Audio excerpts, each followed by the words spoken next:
بسم اللہ الرحمن الرحیم۔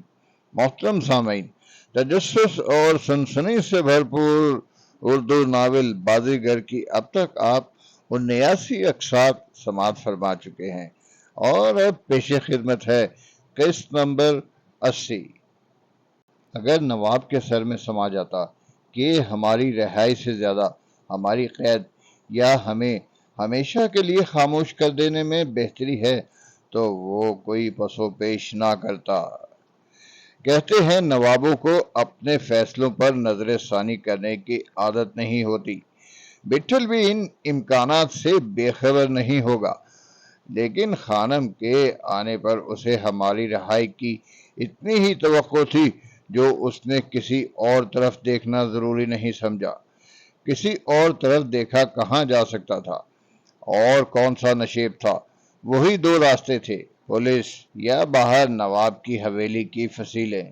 پولیس میں جا کے نواب کا نام بتانے سے پہلے بٹھل کو اپنی صحیح الدماغی کا ثبوت پیش کرنا ہوتا، اور حویلی کی فصیلیں عبور کرنے سے مراد ہم تک پہنچنا نہیں تھا۔ جتنی دیر میں اس کو اپنے منصب کی غیرت آتی اور جتنی دیر میں بٹھل اور کانتے سے ہمارے زندان تک کا فاصلہ طے کرنے میں کامیاب ہوتے، اتنی دیر میں ہمارا نام و نشان ہمیشہ کے لیے مٹا دیا جاتا۔ ایک راستہ ابا نے بھی تلاش کیا تھا، مگر وہ ایسا نام معتبر نہیں تھا، مگر ہم دونوں ان کے اندیشے سے مستثنی نہیں تھے۔ ان سب کو بعد میں ٹٹولنا ہی مناسب تھا۔ بعد میں معلوم نہیں بٹھل نے ہم دونوں کے خون بہا کا کیا تخمینہ لگایا تھا۔ جو کچھ بھی ہوگا وہ نواب کے وہم و گمان سے کہیں سوا ہوگا۔ وہ نواب کو اشارہ کر آیا تھا کہ بصورت دیگر کیا کچھ ممکن ہو سکتا ہے۔ اس کی جگہ کوئی بھی ہوتا تو یہی کچھ کہتا، مگر اس سے ملنے کے بعد نواب نے ان لفظوں کے وہی معنی لیے ہوں گے جو بٹھل نے کہنا چاہا تھا۔ اس میں کوئی شبہ نہیں تھا، تو بعد میں تصدیق کے لیے بازار کے اڈے پر بٹھل کی موجودگی کافی تھی، جو بٹھل اسے کہہ نہیں پایا تھا۔ بازار سے ملنے والی اطلاعات سے نواب کو سننے کو مل گیا ہوگا۔ بٹھل اڈے پر رہ کے گویا اسے مسلسل یہی کچھ کہتا رہا تھا۔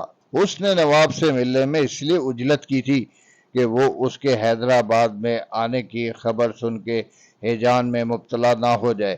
بہتر ہے کہ اس سے پہلے اسے اپنی شکل دکھا دی جائے۔ مگر بٹھل بھی وہاں حویلی میں کچھ جان کے اور دیکھ کے پہنچا تھا۔ حویلی کی فصیلیں، شیشوں کی دیواریں، مسلح دربانوں اور خدمتگاروں کی ایک فوج۔ ممکن ہے اس نے وہاں استبل کے گھوڑوں اور فیل خانے کے ہاتھیوں کی چنگاڑ بھی سنی ہو، جنہیں سال میں کبھی کبھار ہی اپنے آقاؤں کی خدمت نصیب ہوتی ہوگی، اور یہ سب بٹھل کو نظر نہیں آیا۔ یہ لاؤ لشکر اس کی آنکھوں کے لیے نیا نہیں تھا، تو بھی اس کے سامنے ایک شخص تھا جس نے راہ چلتے دو آدمیوں کو باقی ساری دنیا کی نگاہوں سے اوجھل کر دیا تھا، اور اسے ان کے پوچھنے والوں کی کوئی فکر نہیں تھی کہ وہ کون ہیں اور کس دروازے پر جا کے شور مچا سکتے ہیں۔ ان کے اشاروں کی نشاندہی پر اس کی حویلی بھی آ سکتی ہے۔ کانتے نے محسوس نہ کیا ہو، مگر بٹھل نے ضرور اخذ کیا تھا، یہی کہ بڑے نواب کو میرے اور پیروں کے بارے میں فیصلہ کرنے کے لیے کسی سنگ دل لمحے کی ضرورت نہیں پڑے گی۔ ان لمحوں کی اس کے پاس کمی نہیں تھی، مگر اب میرے دماغ پر سناٹا طاری تھا۔ اگر وہ سب ہم دونوں کے دن بڑھانے کے لیے تھا تو اب تو ہم آ گئے تھے۔ کانتے کے بقول خانم کے آنے کے بعد اسے نواب کی طرف سے کوئی خدشہ تھا، اور اس کے مطابق بٹھل بھی اس کے اس سوال کا کوئی معقول جواب نہ دے سکتا تھا۔ اب کسی سوال کا جواب باقی نہیں رہ گیا تھا۔ ساری گرہیں ہمارے باہر آنے پر کھل گئی تھیں۔ وہ سب ہماری وجہ سے تھا۔ ہمارے کھو نہ جانے کے خیال سے تو وہ سب ختم ہو چکا تھا۔ ایک رات پہلے ہی بٹھل کو اڈے سے اٹھ جانا چاہیے تھا۔ اسے اس طرح یہاں بیٹھنے، اڈے اور نئے دادا کی رسم کی ادائیگی کی اجازت دینے کی کیا ضرورت تھی؟ جیسا کہ کانتے نے ہمارے آنے سے پہلے کے دنوں کے متعلق بتایا تھا، سب کچھ اب بھی تھا۔ ہمارے آنے کے بعد اس میں کوئی تبدیلی نظر نہیں آئی تھی۔ رات ہی کو ہم حیدرآباد سے بہت دور ہو سکتے تھے، کہیں اور نہیں تو ابا جان کی حویلی میں منتقل ہو کے کسی وقت بھی وہاں سے نکل سکتے تھے۔ اب خانم کی آمد کی اطلاع آ گئی تھی تو اس کا انتظار حویلی میں رہ کے بھی کیا جا سکتا تھا، یا ابا جان کو اطلاع پہنچائی جا سکتی تھی کہ وہ خانم کو اسٹیشن پہ جا کے فلاں جگہ آ جائیں یا سیدھے بمبئی کی گاڑی میں بیٹھ جائیں۔ محترم سامعین، بازیگر کی قسط نمبر 80 آپ کو کیسی لگی؟ کمنٹس میں اپنی رائے سے ضرور آگاہ کیجیے، اور ہماری حوصلہ افزائی کے لیے اس ویڈیو کو لائک کریں اور چینل کو ضرور سبسکرائب کریں، اور اپنے دوستوں اور عزیزوں کے ساتھ اس ویڈیو کو شیئر کریں۔ شکریہ۔ حویلی بہرحال اڈے سے زیادہ محفوظ اور پرسکون جگہ تھی۔ اڈے پر ہم اب ہر لمحے پولیس کے نرغے میں تھے۔ رات کو ہمارے آتے ہی اڈے سے ہمارا نکلنا مشکل تھا یا مناسب نہیں تھا، تو صبح منہ اندھیرے یہاں سے رخصت ہوا جا سکتا تھا۔ آنے والوں کی پذیرائی نہ کی جائے تو کوئی بھی نہ ٹھہرتا۔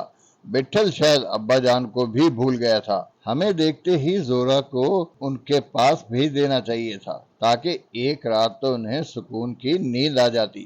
ہو سکتا ہے ان کے لیے یہ خبر خزانے کی بازیابی سے بھی زیادہ اہم ہو کہ ہم صحیح سلامت بٹھل کے پاس پہنچ گئے ہیں۔ اب بھی بٹھل کے اٹھنے کے آثار نظر نہیں آ رہے تھے۔ رات میں باہر نکلنا اس کی دانش میں اگر ناموزوں تھا تو دن میں اور بھی غیر محفوظ تھا۔ یا تو بٹھل کو نواب کی جانب سے کسی جوابی اقدام کا کوئی تردد نہیں تھا کہ اب رات کے اندھیرے اور دن کی روشنی سے کوئی فرق نہیں پڑتا، کسی وقت بھی ہم یہاں سے نکل سکتے ہیں، یا پھر اسے اتنا تردد تھا جیسے نواب کے آدمی حویلی سے ہمارے نکلتے ہی ہمارے تعاقب میں نکل کھڑے ہوں گے۔ جتنی دیر میں ہم حیدرآباد سے دور ہونے کی کوشش کریں گے، اتنی دیر میں شہر سے جانے والی تمام سڑکوں پر پولیس پہرا لگا چکی ہوگی۔ اڈا ہی زیادہ محفوظ جگہ تھی۔ نواب کو مطمئن رکھنا چاہیے تھا کہ اس کے ہاں سے بھاگے ہوئے دونوں آدمی مفرور نہیں ہیں، نہ انہوں نے پولیس کا رخ کیا ہے۔ یہی ہو سکتا تھا کہ بٹھل کو کسی اور وقت کا انتظار ہو، مگر ایسے تو جتنا وقت گزر رہا تھا، بڑے نواب کے آدمیوں کو اڈے کے گرد حصار ڈالنے اور سنبھلنے کا موقع فراہم ہو رہا تھا۔ پیرو نے اسے ہمارے حویلی سے نکلنے کی ساری تفصیل بتائی ہوگی، یہ بھی کہ چلتے چلتے نواب کو ہم نے کس حالت میں چھوڑا تھا، اور شاید اس نے اپنا یہ قیاس بھی ظاہر کیا ہوگا کہ نواب کی طرف سے مزید کسی حیل و حجت کا امکان نہیں تھا۔ پہلے کی بات اور تھی، مجھے اور پیرو کو دور دور سان گمان نہیں تھا کہ یہاں شہر میں بس ہمارے آنے کی دیر ہوگی۔ ضروری نہیں کہ بٹھل نے پیرو سے اتفاق کیا ہو، بے شک ہم نواب کی تحویل میں نہیں رہے تھے، اور نواب کو خوب احساس ہوگا کہ دوبارہ ہماری جانب ہاتھ بڑھانے سے پہلے اپنے سر اور گریبان کا خیال رکھنا چاہیے۔ مگر کیا خانم کا پتہ جاننے والوں سے ایسے دستبردار ہو جانا چاہیے جو اتنے عرصے کی تگ و دو کے بعد دکھائی دیے تھے؟ کچھ اور نہیں تو شہر سے باہر جانے والے راستے ہمارے لیے ممنوع قرار دیے جا سکتے ہیں۔ ریاست کی تعزیری دفعات بھی کم نہیں ہوں گی۔ ریاست میں نوابوں کی عملداری ان کی حویلیوں کی چار دیواریوں تک محدود نہیں ہوگی۔ ہم بڑے نواب کی حویلی کے زندان سے نکل آئے تھے، لیکن زندان تو ریاست کی سرحدوں تک پھیلا ہوا تھا۔ کوئی بعید نہیں کہ نواب کے آدمی اس وقت بھی یہاں اڈے پر موجود ہوں، اور نواب کے نمک کا قرض ادا کرنے کے لیے کسی بہانے کے منتظر وہ ہمارے سائے سونگتے سونگتے بمبئی تک جا سکتے ہیں۔ ہمارے ٹھکانے جاننا ہی ان کے لیے بہت ہوگا۔ اس طرح یہ سلسلہ کہیں تو خانم کی دہلیز پر جا کے تمام ہوگا۔ رات اڈے پر نئے دادا کی رسم کی ادائی سے بٹھل کی مراد بڑے نواب کو یہی باور کرانا ہوگا کہ اب اس کا مستقلاً اڈے پر رہنے کا ارادہ ہے۔ جیسے کوئی میرے اندر چھپا میرا سینہ نوچ رہا تھا۔ اس کا مطلب یہی تھا کہ بڑے نواب کی جانب سے بٹھل کو کچھ یقین نہیں ہے، مگر پھر وہ کون سے اعتبار پر یہاں بیٹھا ہے؟ 11 بجے گاڑی آنی تھی۔ اب 1 گھنٹے سے اوپر ہو چکا ہوگا۔ کانتے اور زورا پہلو بدلتے بار بار بٹھل کی طرف دیکھتے تھے۔ گاڑی کبھی گھنٹوں کی تاخیر سے بھی آتی تھی، لیکن ہم سامنے ہی بیٹھے تھے۔ کسی کے علم میں نہیں تھا کہ بٹھل نے کسی سے گاڑی کے وقت کے متعلق کچھ جاننے کی کوشش کی ہو۔ میں نے سوچا کہ میں ہی اسے ٹوکوں، شاید میری بات کا اثر ہو، مگر میری زبان اٹک کے رہ گئی۔ دوپہر کا کھانا ہم سب نے بس ٹونگ ٹانگ کے دوسروں کو دکھانے کے لیے کھایا۔ حالانکہ کھانا نہایت لذیذ تھا۔ بریانی، قورمہ اور ماش کی دال۔ بازار کے کسی ہوٹل والے نے ماش کی پھریری والی بطور خاص پکوائی تھی۔ واقعی ایک ایک دانہ الگ تھا۔ پیرو کے بقول ماش کی دال وہی ہے جسے مٹھی بھر کے دیوار پر پھینکو تو ایک دانہ بھی دیوار پر نہ ٹکے، ساتھ میں ناریل کی چٹنی۔ کھانے کے وقت لوگوں کی تعداد اور بڑھ گئی تھی۔ اس دوران کانتے نے کئی بار زورا سے پوچھا کہ خانم کے متعلق بٹھل نے ابا جان کو کچھ اور تو نہیں کہلوایا تھا۔ بٹھل نے ایسی کوئی ہدایت اسے نہیں دی تھی، اور ابا جان سے رابطے کا ایک ہی ذریعہ زورا ہی تھا۔ اب سب کچھ بعد از وقت تھا۔ گاڑی اگر وقت پر آئی تھی تو آ کے بھی پرانی ہو گئی ہوگی۔ شاید بٹھل نے اپنے طور پر سمجھ لیا ہوگا کہ ابا جان اور مارٹی اسٹیشن سے خانم کو لے ہی آئیں گے۔ ہم میں سے کسی کا اسٹیشن جانا ویسے بھی نامناسب تھا، لیکن اگر ابا جان نے بھی احتیاط کی تو وہ بھی کہیں ہمارے بھروسے پر رہے تو۔ تقریباً 3 بج چکے تھے۔ اس وقت صحن اور دالان میں لوگ کھچا کھچ بھرے ہوئے تھے۔ نام پلی کا دادا ساجن بھی آ گیا تھا۔ سکندر آباد کا دادا ادونیا بھی موجود تھا۔ ادونیا شہر ادونی کا رہنے والا تھا، اس لیے اس کا نام ادونیا پڑ گیا تھا۔ آدھی ہندوستانی آدھی تلنگانہ بولتا تھا۔ بٹھل نے کالے دادا سے چائے کی فرمائش کی۔ چائے تیار ہو رہی تھی، تھوڑی ہی دیر میں آ گئی۔ چائے پینے کی دیر تھی کہ بٹھل اٹھ کھڑا ہوا۔ پیرو بھی اس کے ساتھ اٹھ گیا۔ ان دونوں کے پاس بیٹھے ہوئے بوڑھے بھورے دادا نے حیرانی سے انہیں دیکھا۔ کدھر دادا؟ وہ بے چینی سے بولا۔ بس دادا، ابھی اپنے کو اجازت دو۔ ایک دم کیسے اٹھ گئے؟ بس دادا، کبھی نہ کبھی اٹھنا ہی تھا۔ ایسا کیسے؟ بھورے دادا نے گھبرائے ہوئے لہجے میں کہا۔ ابھی بیٹھو، کچھ دیر ادھر اور بیٹھو۔ کیا فرق پڑے گا دادا؟ بٹھل نے مسکراتے ہوئے کہا۔ جانے سے پہلے ادھر کو آئیں گے، پر پکا نہیں ہے۔ کیسا لگتا ہے اپن سے کوئی غلطی ہو گیا؟ بوڑھے دادا مضطرب انداز میں کھڑا ہو گیا اور بٹھل کا بازو تھام کے اس نے اسے اپنی طرف کھینچ لیا۔ ابھی ایسا مت بولو دادا، پیرو نے بیچ میں کہا۔ ماں قسم، اپن کے پاس وقت ہوتا تو ادھر تمہارے پیروں میں ہی بیٹھا رہتا۔ بوڑھے دادا سر جھٹکنے لگا۔ اس نے والہانہ انداز میں پیرو کا ہاتھ اپنے سینے سے لگا لیا۔ میں، کانتے، جمرو اور شامو بھی سٹ پٹا کے اٹھ کھڑے ہوئے تھے۔ صحن اور دالان میں بیٹھے ہوئے لوگ بھی اپنی جگہوں پر بیٹھے نہ رہ سکے۔ ہر سو یکا یک ہلچل مچ گئی تھی۔ اپنے کو بھول مت جانا، بوڑھے دادا نے بکھری ہوئی آواز میں بٹھل سے کہا اور اس کے گلے سے لپٹ گیا۔ جلد ہی ملیں گے، بٹھل بدبداتے ہوئے بولا۔ اب ان کے پاس ابھی زیادہ ٹیم نکو دکھائی پڑتا۔ بوڑھے دادا کی آواز دھندلا گئی تھی۔ تھوڑا اپنی بات مان لیتے تو۔ اپنا جی بولتا ابھی پورا جگ پڑا ہے تمہارے پاس۔ بٹھل نے اڈے پر موجود لوگوں کی طرف نظریں گھماتے ہوئے آہستگی سے کہا۔ ابھی ان سب کو دیکھنا ہے تم کو۔ وہ کبیرے اور آقا، ان اچکوں نے ان کو بے دھارا بنا دیا ہے۔ تم کو نئے سرے سے ان کی اٹھک بیٹھک کرانا ہے۔ جیسا تم بولتے ہو اپن سب ویسا ہی بھگتانے کی جتن کریں گے، پر تم بٹھل نے سر کے اشارے سے تسلی دی اور اسے بازو میں بھینچتے ہوئے آگے بڑھ گیا۔ ابھی وہ چوکی سے نہیں اترا تھا کہ ٹھہر گیا۔ صحن میں سب لوگ کھڑے اسے گھور رہے تھے۔ بٹھل چند لمحے گمسم کھڑا رہا۔ عمارت پر سکوت چھا گیا تھا۔ بٹھل نے نسبتاً بلند آواز میں کہا، ہم کو جانا ہے۔ ابھی کچھ پتہ نہیں کہ کب اپنی واپسی ہو، پر جب بھی ممکن ہوا آئیں گے۔ ہماری بنتی پر بھورے دادا مان گیا ہے کہ وہ اسی جگہ پر رہے گا۔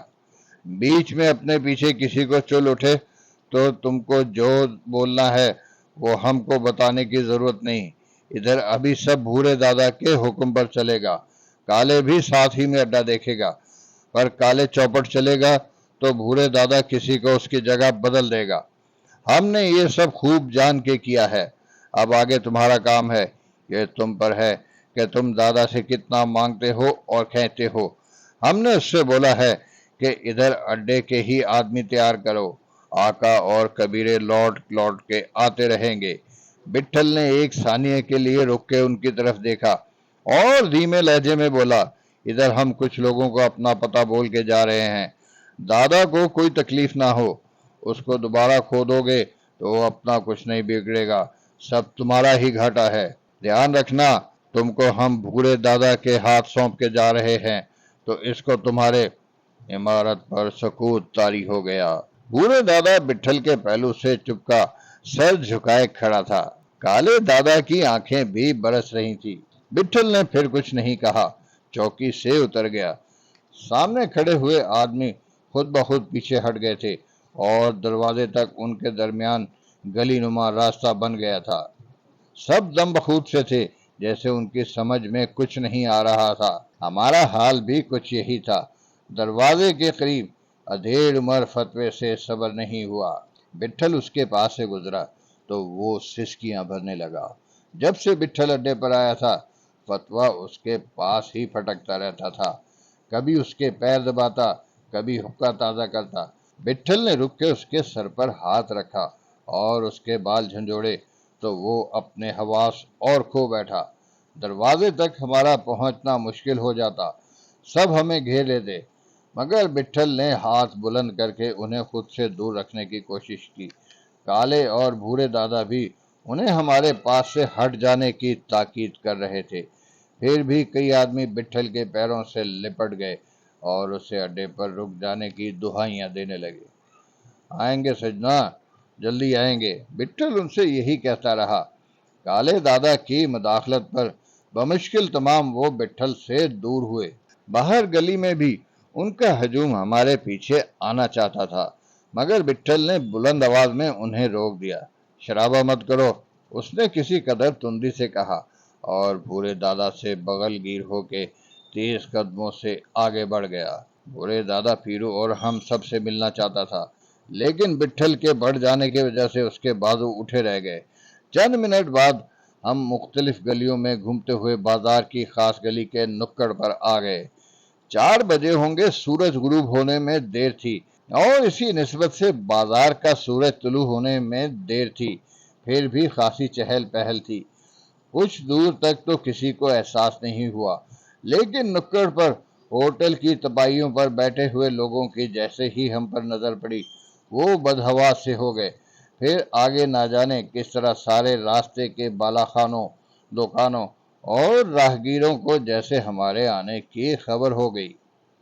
ہم کل 7 تھے، بٹھل، پیرو، کانتے، زورا، جمرو، شامو اور میں۔ ویسے بھی گلی میں اتنے آدمیوں کا ساتھ گزرنا گلی کے لوگوں سے کیسے اوجھل رہ سکتا تھا، خصوصاً جب ان کا تعلق اڈے سے ہو اور اڈے پر بھی وہ نووارد ہوں۔ آگے تمام راستے پر بالا خانے کے دروازے اور کھڑکیاں کھلتی گئیں اور راہگیر یا تو سمٹ کے ایک طرف ہوتے گئے یا جہاں موجود تھے وہیں ٹھٹک کے رہ گئے۔ دکانوں پر بیٹھے کئی آدمی اور راہگیروں نے بٹھل کو سلام بھی کیا، مگر بٹھل نے جیسے ان کی جانب دیکھا ہی نہیں۔ ہم اس جگہ سے بھی آگے آ گئے جہاں خانم کا مکان تھا اور جہاں نیسا رہتی تھی، مگر گلی کے خاتمے سے کچھ پہلے پان کے ایک دکاندار نے ہمیں روک لیا اور تیزی سے نیچے اتر کے بٹھل کے مقابل کھڑا ہو گیا۔ وہ کولے مٹکاتا اور ہاتھ لہراتا آیا تھا اور اس کی آواز میں بھی کچھ ایسی لٹک تھی کہ بٹھل کو ہنسی آ گئی۔ بندی کا پان کھائے بغیر ادھر سے گزر جائیے گا سرکار۔ بٹھل اس کی دکان پر مڑ گیا۔ دکاندار اچھل کے دکان پر چڑھا۔ اس کے پان لگانے کا انداز بھی وہی تھا، پہلے مٹکتا، سر کو نرد کرتے ہوئے چھالیاں ڈالتا اور مسالے ڈالتا۔ نفاست اور تیزی سے اس نے ہم سب کے لیے بیڑے بنائے اور انہیں چاندی کے ورق میں لپیٹ کے اپنے ہاتھ سے ہمیں کھلائے۔ بٹھل نے اسے پیسے دینے چاہے تو وہ مچل گیا۔ بٹھل نے بھی زیادہ تکرار نہیں کی، اس سے کچھ آگے مٹھائی کی دکان پر 2 پولیس والے موجود تھے۔ ہم نے انہیں دور سے دیکھ لیا تھا اور دیکھا تھا کہ حلوائی نے انہیں اشارے سے ہماری جانب متوجہ کیا ہے۔ ہم پر نظر پڑتے ہی ان کے جسم تن گئے تھے، لیکن انہوں نے اپنی جگہ سے حرکت نہیں کی، وہیں کھڑے ہمیں گھورا کیے۔ اڈے کا کوئی آدمی اب تک ہمارے پیچھے نہیں آیا تھا، مگر گلی کے کنارے پر وہ اڈے سے متعلق ہی آدمی تھے جو ادھر گلی میں داخل ہوئے۔ ادھر ہم ان کے سامنے تھے۔ وہ کچھ بوکھلا گئے تھے، تاہم ان میں سے ایک نے جھپٹتے ہوئے انداز میں درمیان کا مختصر فاصلہ طے کیا اور قریب آ کے اس کا جسم دوہرا ہو گیا اور اس کی زبان سے ایک لفظ نہیں نکلا۔ اسی اثنا میں ہم گلی سے نکل چکے تھے۔ باہر چند گز کی دوری پر تانگے موجود تھے۔ بٹھل اور پیرو پوچھے بغیر اس میں بیٹھ گئے۔ تانگے والے نے منہ بنایا، مگر دوسرے ہی لمحے وہ سیدھا ہو گیا۔ پیچھے دوسرے ٹانگے میں ہم چاروں سوار ہو گئے تھے۔ زورا بٹھل اور پیرو کے ساتھ اگلے ٹانگے پر چلا گیا تھا۔ تھوڑی دیر میں ہم 4 مینار تک آ گئے تھے اور درمیان میں نہ کسی پولیس والے نے ہمارا تعاقب کیا، نہ اڈے کے کسی آدمی نے۔ کوئی ہوتا تو ہماری نظروں سے چوک نہیں سکتا تھا۔ تانگے کے اگلے حصے پر شامو اور جمرو بیٹھے تھے، پچھلے پر کانتے اور میں۔ اڈے سے نکل کے کسی نے کسی سے کوئی بات نہیں کی۔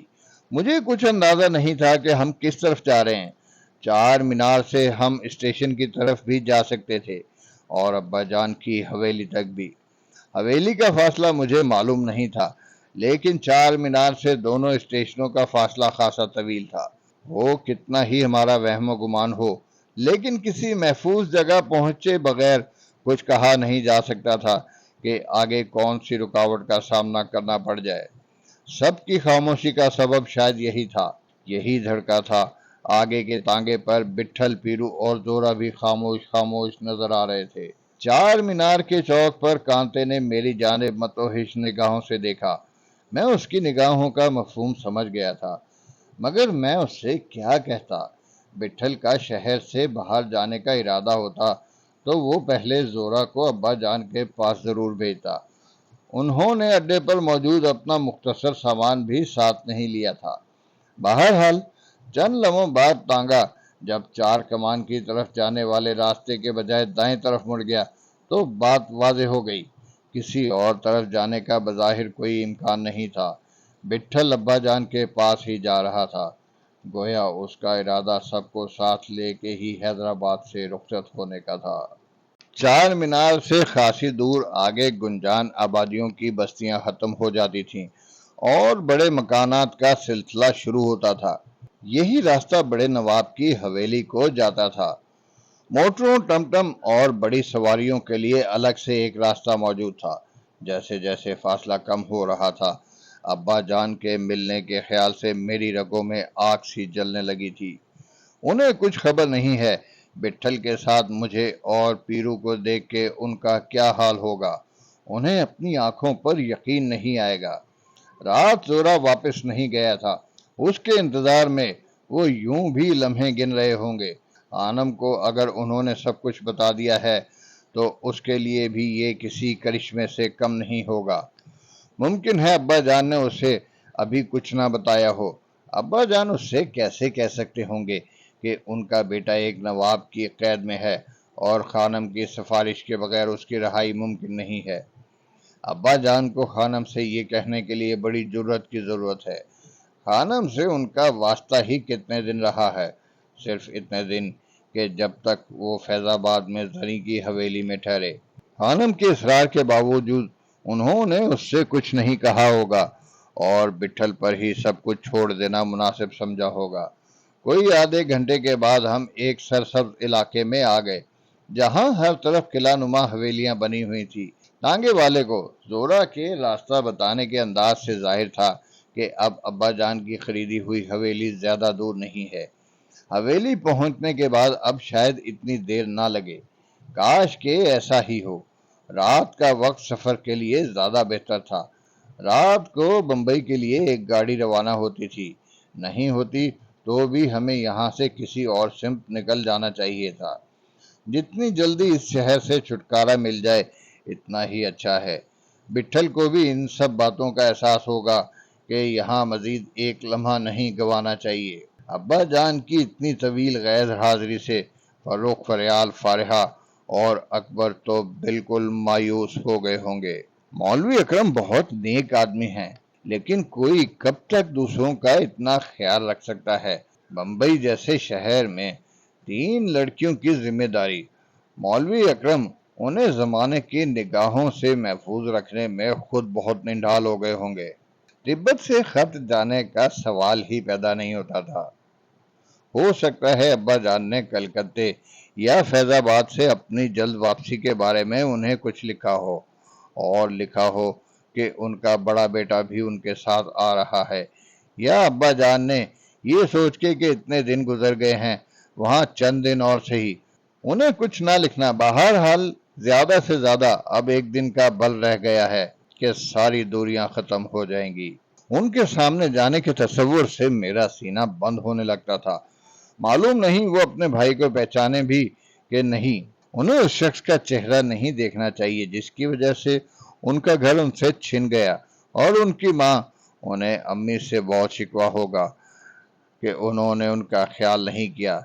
ایک میں ہی تو ان کا بیٹا نہیں تھا، مگر میں ان کے سامنے ضرور جاؤں گا اور ان سے کہوں گا کہ وہ جتنی چاہیں مجھے سزا دے لیں، اپنے بھائی کو سنگسار کریں اگر اس طرح کوئی تلافی ہو سکتی ہے۔